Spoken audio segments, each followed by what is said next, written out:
Welcome to Beyond the Pod, presented by SodaStick.com. Brunette, he moves, Brunette back in, he scores! Minnesota has upset the Colorado Avalanche! Andrew Brunette, the game-winning goal! Here are your hosts, the second greatest scorer in Gopher hockey history, Pat Micheletti, and the second greatest hockey analyst on this podcast, Brandon Mileski. Hello and welcome to another episode of Beyond the Pod, brought to you by SodaStick.com. I'm Brandon Mileski, Pat Micheletti with me as always. Hello, Pat. Hello, Brandon. How are you today? Good to see you. Just saw you the other night after a Wild fan line appearance. But we're now joined by the head coach of the Iowa Wild, Tim Army. Tim, thank you so much for taking the time to join us today. Really appreciate it. And as Pat knows, I never got to see him play just based off of age.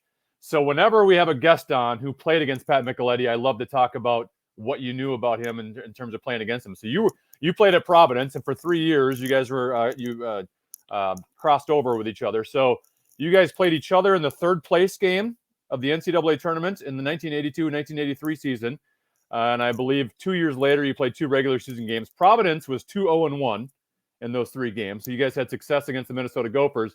But I want you to tell me what you can remember of playing against Pat Micheletti. What kind of player was he?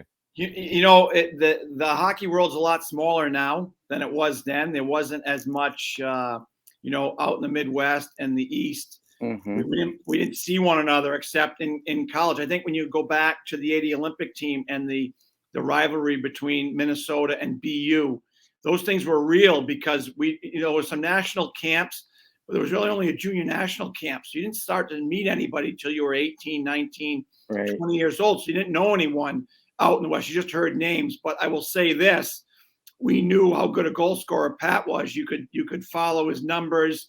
And in those days, you didn't get video like you do now. There was nothing streamed or uploaded.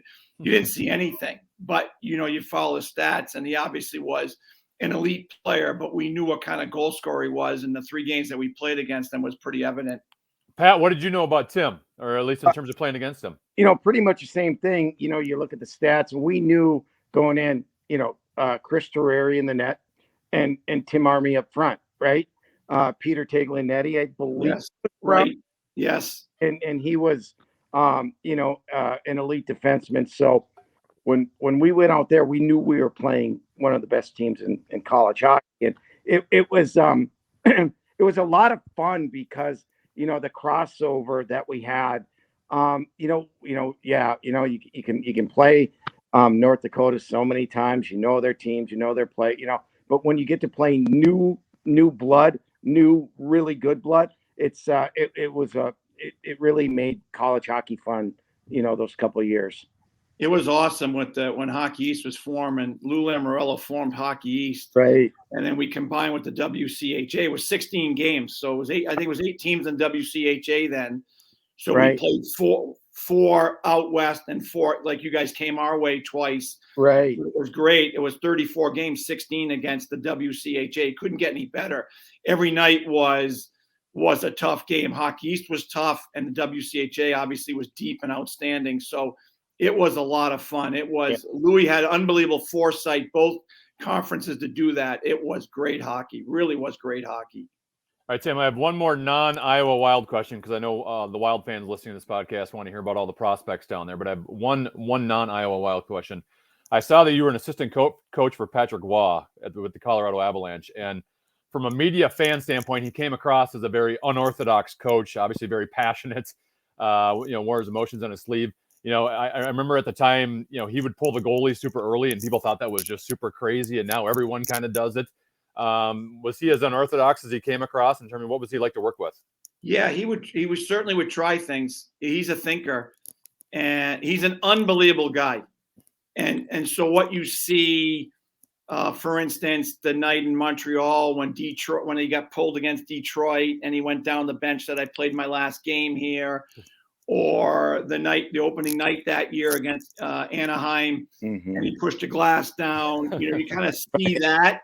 And he's an absolute, his competitive nature is off the charts, obviously with his success as a goalie, likely the greatest playoff goalie in hockey history, but a great human being, loyal, and very open-minded, would listen. But I wouldn't say so much unorthodox as he was willing to try anything, as long as he felt that it was with some substance to it. He would try it. So yeah, restless mind, very open, and would try anything. And yeah, fiery competitor, but really an unbelievable guy. I loved working with him. We're still very close. We talk quite often about different hockey things, and he really he was really fun to work for. But yeah, and one of those things was pulling the goalie. We just had a team that year that did it well, and we could pull the goalie with 4.5 minutes, and that group of guys we could actually keep it in the zone probably for 90% of the time. Right. But the next year, in 2014-15, we tried it, but we weren't as good at it. We would never regain that sort of magic we had in 13-14. Paul left in free agency that summer, and we didn't quite have the same group going forward. Paul Stastny and Right. We weren't the same. But yeah, he was certainly willing to try. He certainly, if he thinks it's got some substance to it, he'll take a whack at it for sure.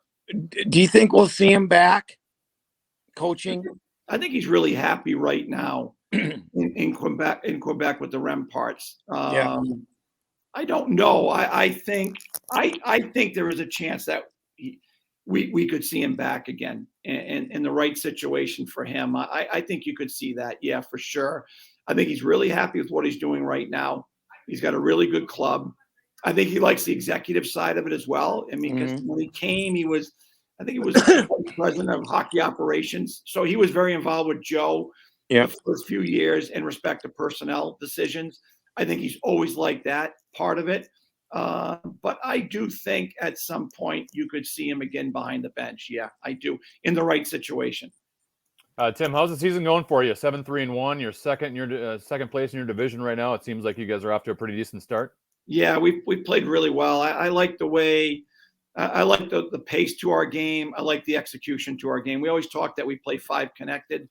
Yeah, and I think we've executed really well. We do play fast, and what I mean by that is, we don't have the puck. When we don't have it, we pressure it hard, all 5 guys in all 3 zones. And when we have it, we possess it and we attack in numbers. I think we lead the American League in shots per game at over 36 per game, and I think we're 7th in the league in shots against, which is reflective of the way that we've played. So I think we played really well. We're 7-3-1.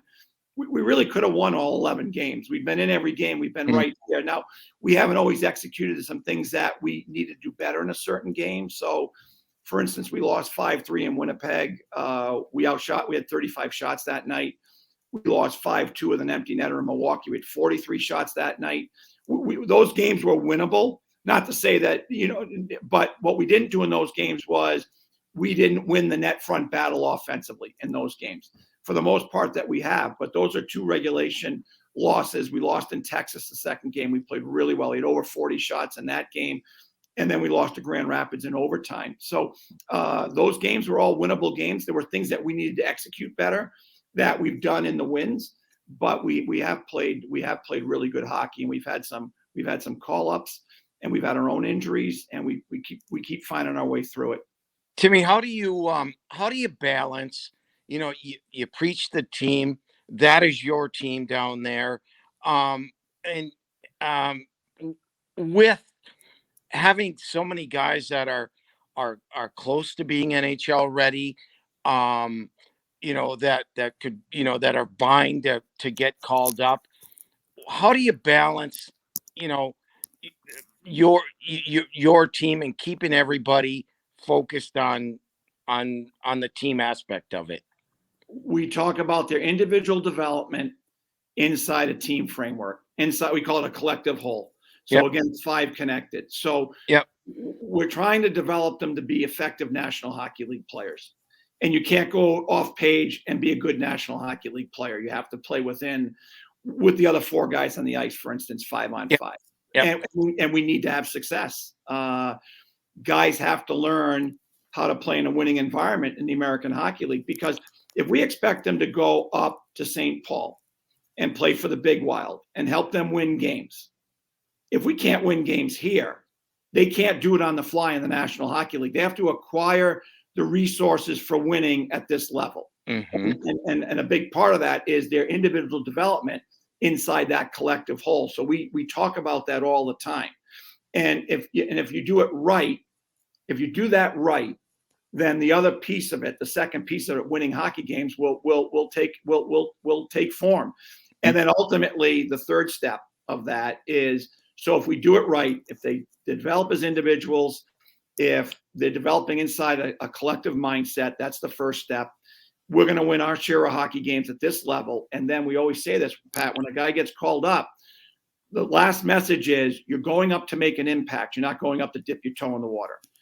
So we expect then, if we do the first two steps right here, they can go up and they can make an impact with the Big Wild and help them win hockey games, because the organizational goal is to win the Stanley Cup. Obviously, you have a lot of high-end prospects down there. One of them would be Marco Rossi, the first-round draft pick from 2 seasons ago. How is he adjusting to his first taste of, I shouldn't say first taste of professional hockey, because he did play professional in Europe, but here in North America, how is he adjusting to professional hockey here? And what do you like about him? And what are some of the elements of his game that your coaching staff is trying to work with him on? He's been really good. And again, he's coming off of not having really played in a year and coming off a serious illness. So he's still getting his legs under him, but he's been outstanding. And he's got 11 points in 9 games. That's tough at this level for a 20-year-old. And this is a real American League this year. This isn't last year's American League where you had taxi squads and a lot of guys that were going to go back to junior playing. This is the real American League. This is a seasoned veteran league with a lot of outstanding prospects. Every team's built the same way. He is outstanding off the puck in all 3 zones. He's extremely bright. He's a classic center iceman in the sense that he makes everybody better around him. He processes the game. He distributes the puck. And he's got a great sense of it. But I always say he's very subtle. He doesn't always take you out of your seat. He just does things right. I coached Adam Oates in Washington. Yeah. And Adam didn't necessarily take people out of their seats.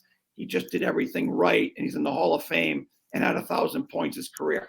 I'm not saying that Marco's Adam Oates right now, but he plays that kind of classic center iceman game where he just does things right. He separates. He's got great edging. He's great on his – he's a little bit like Crosby in that sense, like Sidney Crosby, where he can separate and he takes open ice and he can make plays out of those situations because he processes. He picks up things really well. He makes everybody better around him. The thing that we're working with him on is playing inside the guts of the ice when you don't have the puck.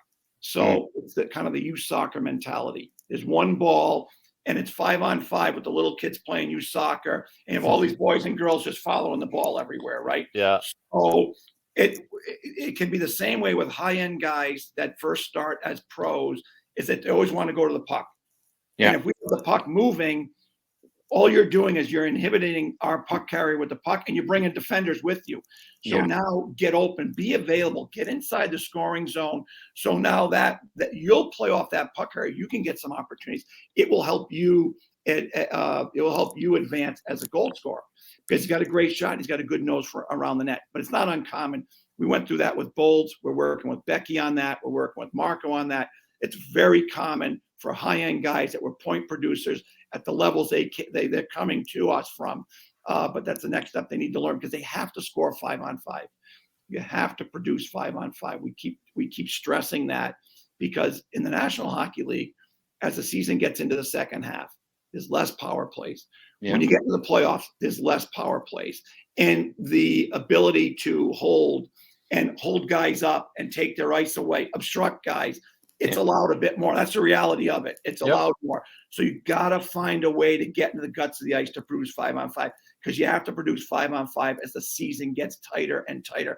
And to win a Stanley Cup, you got to produce 5-on-5. So those are some things that he's working on, is just making himself available to the puck in the right spots that you're an offensive threat when somebody else has it. Trust them to find you or to be around the net And Pat, you know this. You're a goal scorer. Not every goal's coming off the rush. Right. Not every goal's coming up. You got to score down around the net. Ovechkin, Crosby, Stamkos, they still score goals down around the net. You got to get in the dirty area. So that's the evolution to his game.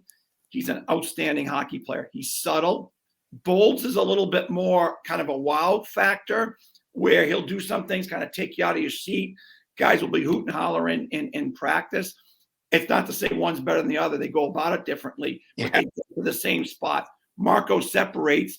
Bolds might undress you, but they get to the same spot and they make the same plays. He's a brilliant hockey player. I think his genius is his subtlety. He's diligent off the puck. He's going to get stronger. He's going to get used to this. He's supposed to. He's 20 years old, but he's been very impressive. He's a bright prospect. He's going to be a terrific player for this organization for a long time. Before Brandon gets to his next player, something I want to see how you deal with it. You know, guys have been up and down a little bit. Beckman, Dewar, Addison. You know, when they get sent back down, obviously, you know, it's just common nature. You're going to be a little bit disappointed. You know, how do you handle them when they get back down, and either console them or pump them up or whatever? What's your process with a player that, you know, goes up and down? They're all different, and they're all coming back under different circumstances. So you're very aware of the individual player, the circumstances that surround their call up and their reassignment, and then you sort of adjust around that accordingly. So if you look at a guy like Kyle Rao, he's just a pro. So Kyle's been around. He's played a lot of games in the NHL, played 14 games last year in Minnesota, played in the playoffs against Vegas. You're getting the same thing from Kyle Rao. No matter how many times he goes up and comes back down, it's just a pro. He's just an outstanding hockey player. Yeah. Young guy's a little bit different. So for Becky, I think Becky is further along than organizationally we expected and that he expected. And so this has been different than he thought. So he's just on pure energy. So he's happy to have gotten the opportunity.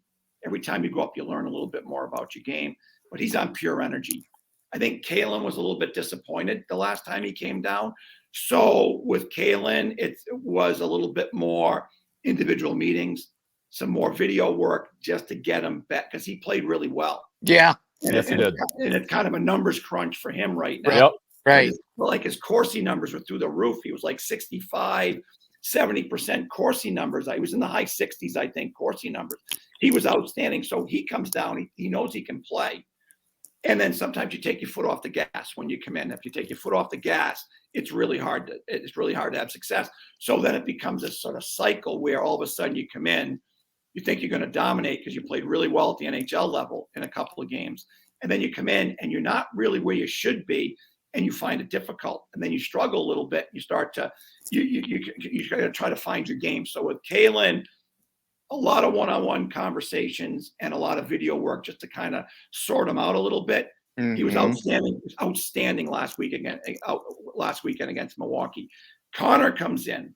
Now he's a third-year pro. Yeah. And Connor Dewar is going to be an outstanding player. Yeah. He's an outstanding player. This was good for Connor. And if you look at Connor's track, he always starts a little bit slowly. He did in Everett. He did 3 years ago when he started with us. It's just his way he is. And I think he played pretty well when he went up. I think he did. The team and the staff were happy with him.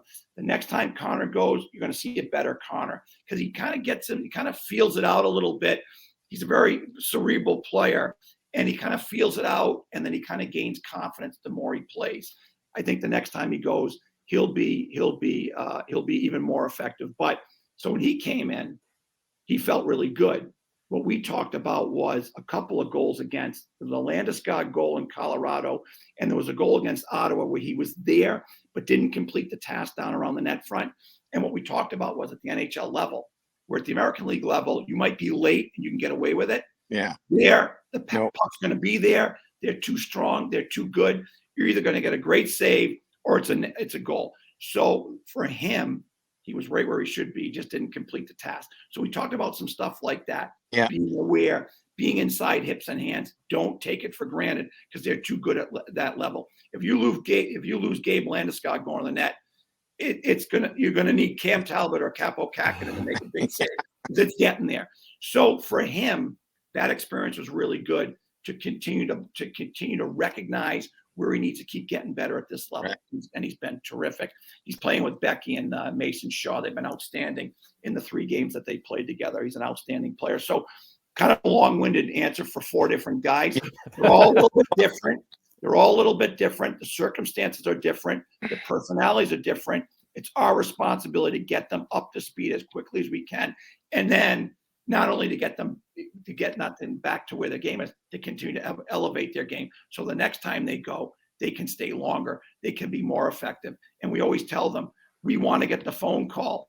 In our case, from Mike Murray. Mike will call and say, don't expect them back. Like Brandon Duhaime.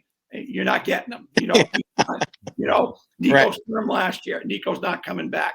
But we want that call because we're really proud of that. And if those guys can go and have an impact for Dean and his staff, then and we continue to win games here, then we're doing what we're supposed to do in Des Moines. I'm glad you brought up Mason Shaw, right? I mean, talk about a kid who has gone through everything, worked his what off to get back. But every time I've seen him play, I mean, talk about a kid who plays the right way and with energy and with grit and, not the biggest guy in the world.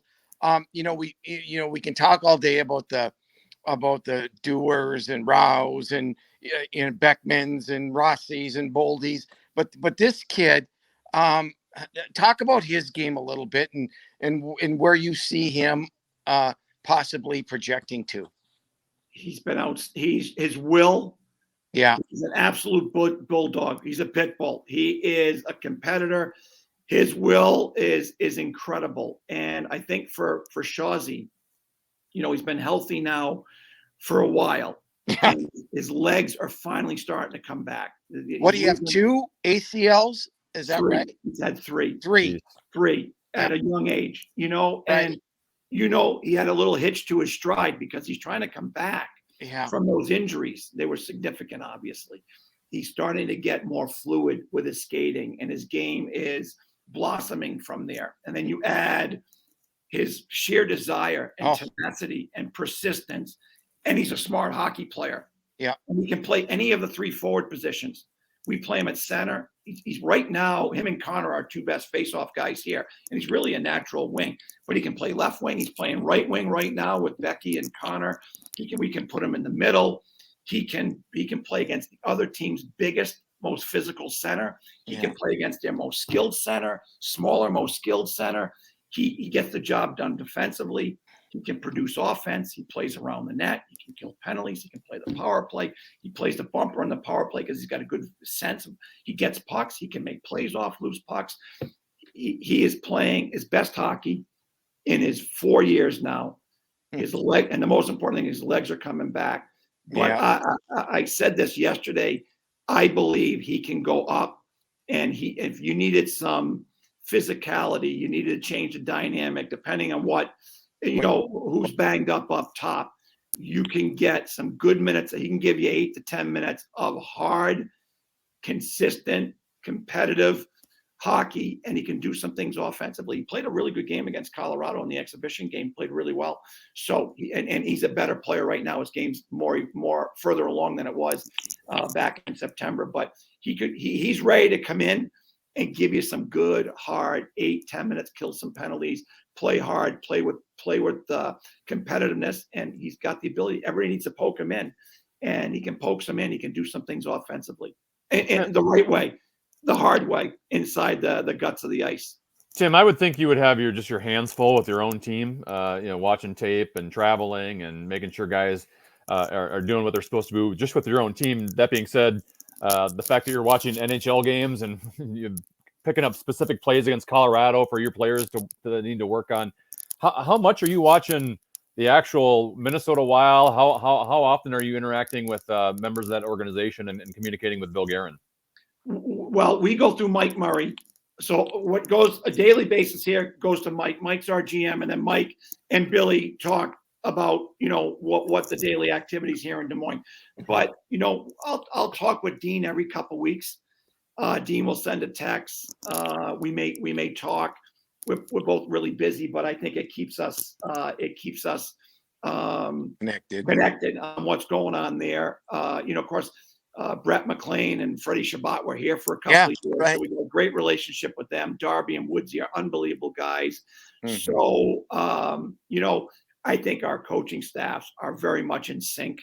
And so that information, the communication between the coaching staff, although it's not all the time because there's so much on both staffs' plates, it's really consistent. There's a good sense of everything that's going on both sides of things.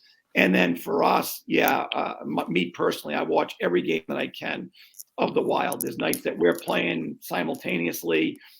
I'll have it on in the office. I'll come in and I'll catch up, watch a little bit in between periods. But any like tonight or on Tuesday, the San Jose game, if we're not playing, we watch the whole game, so that it obviously keeps us up to speed with everybody in the organization and what Dean and the guys are doing and the way everybody's playing. And certainly it's really important when we have guys there that we see, so that when they come back, exactly what we need to do is we need to utilize that information to help them continue to grow as players here in Des Moines. So yeah, we're very much in sync and very aware of what's going on in Minnesota. What's your goaltending situation like down in Iowa? We've got Andrew Hammond, who's been real good, and Derek Baribeau. And quite, I mean, everybody knows Hammer's had a great career, a terrific career. And if something is he's the third guy, and he would be the guy. But Derek Baribeau is very much under the radar, and he's been banged up last year. Mm-hmm. But he was 6-1-2 for us last year with I think a 91.4 save average, and he was 6-1-2.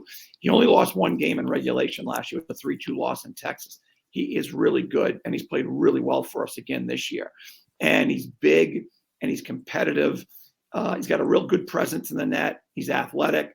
Barker's working with them on just some sort of technical things, because you can't scramble. You can't scramble all the time. You can't scramble at this level. You certainly can't scramble in the NHL. So trying to tighten him up a little bit, which is becoming more second nature to him. But he's a really good young goalie, and he's got a great presence in the net. Of course, Hammer is consistent and an outstanding goalie. He's had a great, terrific career. Mm-hmm. Played great for us in 18-19, and has played really well for us again. And in Hammer's defense, he's on the taxi squad all year, but he didn't play a game. He hadn't played a game in 500 days or something when he played really his first game. He played the second exhibition game against Rockford, and then he had a shutout in Texas, but he hasn't played much. So he's getting his legs under him, but he's played really well. He's got a couple of shutouts, and he was great with Capo in 18-19, and he's really good with Derek. To have a young goalie developing to be with a veteran guy that's been through so much in that position, who's very level to begin with, you can't put a price tag on how important that is for the development of a young goalie. So we've got really good goaltending with both guys. What goaltending does, they give us a chance to win every night. Tim, I told you 20 minutes. We're approaching 30, and we probably could have got another 2 hours with you. But we appreciate your time today, and look forward to talking to you down the road. My pleasure, guys. Great seeing you again. We'll see you this weekend. Yep, thanks. All right, thanks, guys. All right, Bye-bye. Thanks. Tim Army, head coach of the Iowa Wild. I'll get back to you here in a second, Pat. But first, going to let our viewers and listeners know about sodastick.com. Go to sodastick.com to get your original Minnesota sports-inspired goods. If you haven't seen this stuff yet, you got to check it out. All of their apparel screen printed here in Minnesota on super soft, super comfy shirts. You will love it, and we're going to hook you up with 15% off your next order. So use the code KFN for 15% off. That is sodastick.com, original Minnesota sports-inspired goods. Use the code KFN for 15% off your next order. Pat, the one thing I love about hockey coaches is they love to talk hockey. And Tim is one of them. And Tim, I mean, he loves the game, and he loves to teach, and he has a passion that is, well, we just saw. We saw it. Yeah, we saw it and heard it. And talk about a guy, he really, really cares about his players, every one of them, and he wants to see them all get better. He doesn't play favorites. Like I said, I'll be down there tomorrow night, and it's a really fun brand of hockey that he coaches. I know by the time some people are listening to this game will be over, but Ryan Suter returns to XL Energy Center tonight. We are taping this on Thursday morning. And, I think Ryan took a lot of heat in this town, but I never really compared him on the Parisi track. I always thought he was a pretty darn good player here and was worth the amount of money you spent. Obviously, you knew the buyout was going to happen, and that part is unfortunate. But while he was here, I thought he earned his money, at least on the ice. Elite defenseman. I mean, he is. You can say what you want. A lot of people hated him on the power play and this, that, and the other thing. But he's a great player and has had a great career. Now it's in Dallas. I'm sure it's going to be tough for him to play tonight. I really do. I don't think anybody likes to go back to the place that they were. Unless you really left on your own volition or whatever. So I think you'll want to get this game done with. Obviously, they want to win. They're I think they've won 2 in a row now. Yep. But they've really struggled out of the gate, and they're I think the big thing for them is trying to keep that streak going and get the win and get out of here. Let's move on to college hockey. Your Golden Gopher team takes on Penn State this week, and Penn State got off to that hot start. They were 6-1. Once they hit the Big Ten schedule, did not go so well, getting swept by Ohio State and Michigan. It seems like Penn State has had the upper hand on the Gophers in recent years, and they seem to score a lot of goals when they play each other. Though that's been an issue for the Nittany Lions recently. Yeah, they play hard. They play. Guy Godowski, wants his team to just go and outscore, get over 50 shots a night, which I think at one point they were. A couple of years back, I haven't looked at their stats recently and their volume, but that's a style he likes to play. I love the style. I think it's great for college hockey. So yeah, it's a really important weekend for the Gophers to start getting back on track. And what I mean back on track, I think they're 3-1 in their last 4, but getting back on track and meaning playing consistently both nights. They've had lapses which have killed them. Obviously, we saw last Friday up 3-0, lose 4-3. They got to eliminate some of that 10 to 12 minute part of the game where they just stop playing. And so it's important because coming up, I think the 3rd and 4th of December is the series everyone's been looking forward to, and that's Minnesota at Michigan. And so they got to keep pace with them. They got to, it's a big weekend. One of the marquee matchups in this in the Upper Midwest: number 4 UMD versus number 6 North Dakota.